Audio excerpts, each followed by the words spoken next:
I don't really think that rich people know how to work hard.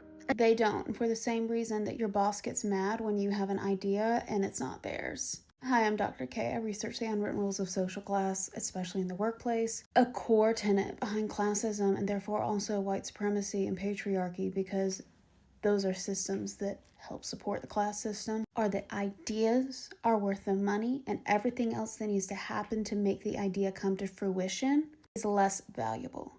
That's for the menial workers. That's for the lower classes. And this is how they justify to themselves why they deserve so much money when everybody else has to do it. Also why, unfortunately, we see so many visionaries coming up with ideas that aren't going to work or aren't going to make things better. Now, caveat here, of course, like I do when I'm working with leaders and I'm coaching them on how to transition to be ready to go to the next level, to become senior leaders. You do have to think more broad. You do have to think strategic. And you do also need to know how more than one department within an organization works. You need to know how it all interconnects. But I do think we've seen that shift, especially in the last decade or so, from knowing how things still work and thinking strategically to completely losing touch with what is actually needed. Prime example of this being Mark Zuckerberg pitching the metaverse after we just got out of a pandemic when we were all sick of being online. The work that needs to happen to keep things done that isn't the OG idea is seen as less valuable. What's seen as, of course, not worth any money at all is all the things that have to happen while you're doing all the other work, like housework, childcare, cooking.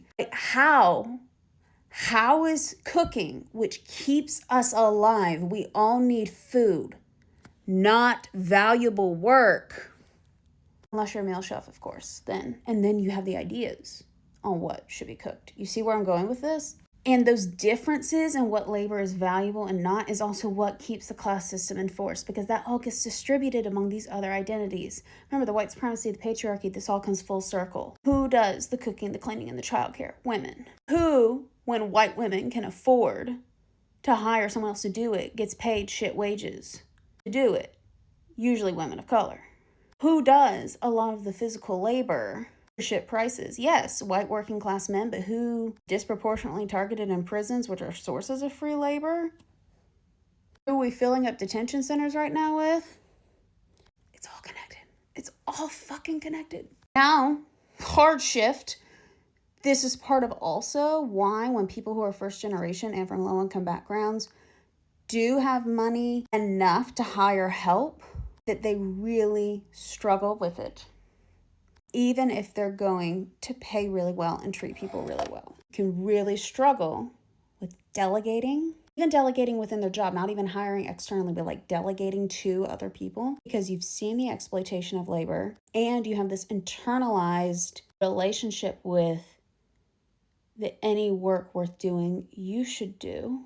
A fear of also coming across as lazy, because part of the work ethic, the Protestant work ethic beliefs, it's not a term I made up. I think it's really funny when people laugh at me in my comments and I'm like, you made Protestant work ethic, whatever. That's not a term I made up. That's from Max Faber from decades ago. Look it up. When you have those internalized beliefs, that is who the elites benefits, because they want you to bust your ass on their ideas or your ideas that they stole. And doing all the work, though, does make it harder to have time for all the other stuff. This is where a lot of people get stuck not moving up, because they insist on doing everything by themselves. I did a live, was it last week? I'm losing track of time, with the chief troublemaker, Courtney Broderick, on how she is in a consulting collective now where they are all solo employed women who share resources and subscriptions and collaborate to make things easier, but without the disproportionate imbalance of pay and labor. And that was pretty cool, y'all. Full video is probably still up on my TikTok live, because I think TikTok only holds it for 30 days. And I know it hasn't been 30 days, but it's also in my school, which is linked in my bio. So yeah, there's a lot to unpack here. If that interests you, that's what my whole page is about.